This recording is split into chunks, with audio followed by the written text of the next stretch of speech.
রাসূল সাল্লাল্লাহু আলাইহি ওয়াসাল্লাম ডানে বায়ে তাকান না, তিনি কোরআন তেলাওয়াত করছিলেন। হি ওয়াজ রিসাইটিং দ্য কোরআন, কারণ now he is in the state of তাওয়াক্কুল, এখন তিনি তাওয়াক্কুল করতেছেন। তাহলে বলেন তো, তাওয়াক্কুল কি শুরুতে না শেষে? তারপরে কতটা শেষে?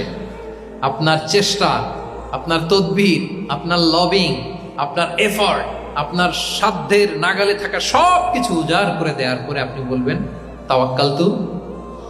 আমরা করি কি? আমরা কি করি? আল্লাহ ভরসা।